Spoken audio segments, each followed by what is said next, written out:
This is Lewis Ritson and you're watching Sport Icons. So with all the channels doing like their interviews and photographs and chats and all this kind of thing with Anthony Joshua and Alexander Povetkin, of course they're doing their press tour for their September the 22nd fight, Wembley Stadium. And straight off the bat, Alexander Povetkin is coming across as a real nice guy, and I think that Joshua actually respects him, as in he's pleasant, he's polite. Okay, he didn't speak a bean of English, and maybe that's something to do with it, but he's been very, very respectful. He's not pushing him around, he's not trying to get in his face, he's just doing what he has to do. He's going through the motions. Now, that's absolutely fantastic, which makes a change, really, doesn't it, really?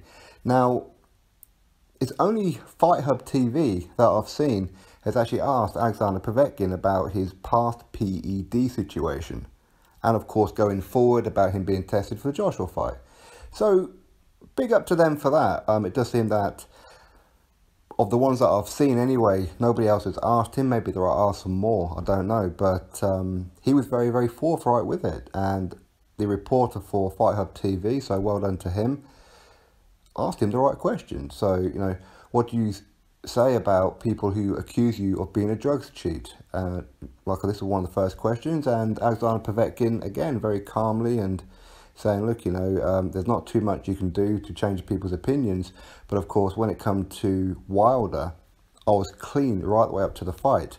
Then they found these nanograms worth of whatever it was that he said in his system. And it was not even enough in the system to do anything, even licking the pill.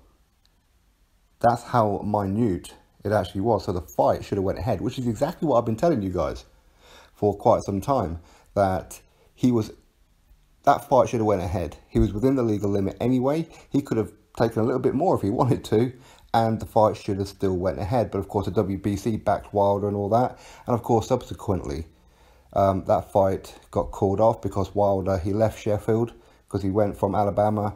He trained for a bit in Sheffield to get used to the European weather and the time zones, because between here and Russia, the time zone is not that great of difference. So he was training in Sheffield. He was about to go to Russia, and he gets a call saying that Povetkin failed this test. And he went straight on the very first plane all the way back to Alabama. And the fight should have went ahead.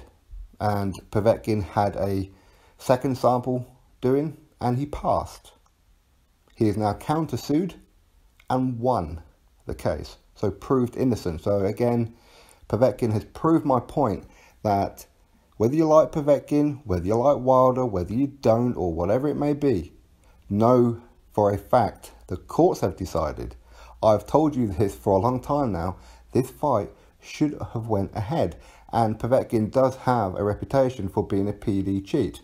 Now, for that one, I can excuse him in the sense that it was within the legal limit. But on the flip side of that coin, he shouldn't have had anything in his system anyway. How did it get there? Why was it there? But it was within the legal limit, so the fight should have went ahead. I can't speak for the whole Bermain-Stiverne situation.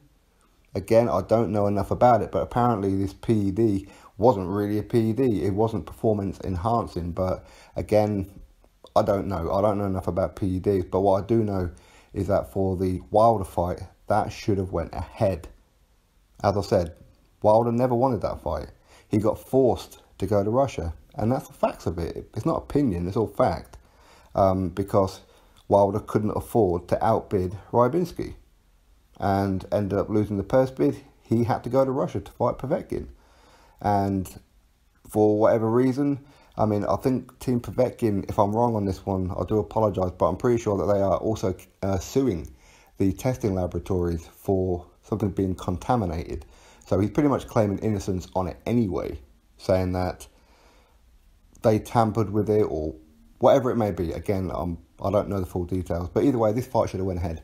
Now, moving on from that one, of course, he has his reputation, and it is unjust when you think of the Wilder situation. But of course, when people think of Povetkin being a PED cheat, they think the Wilder. But erase that one from your memories. This one, he passed. He should have fought Wilder. That fight should have went ahead.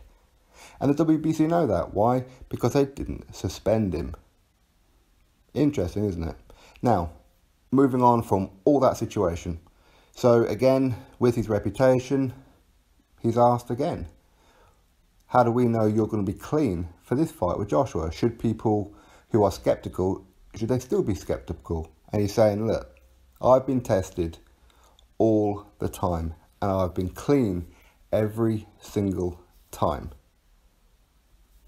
And he will continue to be tested. And, you know, he was asked, is it annoying that people ask you about PEDs? And he's pretty much, well, no, you know, it's one of those things that kind of happened. So questions are, I suppose, I mean, I am ad-libbing, of course, questions are always going to arise because people don't know all the details, and that's the unfortunate truth of it. But regardless, he's going to be tested through VADA, and because the fight is going to happen on UK soil, he'll probably be tested by UCAD as well. And I believe he'll pass. I mean, I don't think he'd be stupid enough to do it, but even so, he said that what he did fail on was you could lick the tablet and probably get more from it, you know? So it was that minuscule. Nanograms or whatever they call it, I don't know. So yeah, that's pretty much what it is. So again, where a lot of people who constantly run around calling him a PED cheat, again, I can't speak for the Bermain Stiverne situation, but that Wilder one is unjust. That's why he countersued and he won in the court of law in America. So it's not like he took it to Russia and Russia went, yeah, of course, you're one of us. No, nothing like that. So yeah, anyway, I'm just getting that news out there for you all. So if anybody wants to go listen to Alexander Povetkin's interview on Fight Hub TV, go do so. It was a very interesting one. As I said, he comes across as a very, very calm, nice guy. I mean, I've never really listened to him talk before because I've never really been a translator. Never really had to be, I suppose, anyway. So, because obviously he fought Klitschko, so obviously, you know, they both speak Russian and whatever else. So there wasn't really any need for it. So it's good that this reporter from Fight Hub TV put those questions to him. And as I said, he confirmed what it was that I've been saying for quite some time. A lot of you guys know that. So, yeah, just thought I'd let you all know. Drop your thoughts below, click that thumbs up, subscribe. Catch you all on the next video.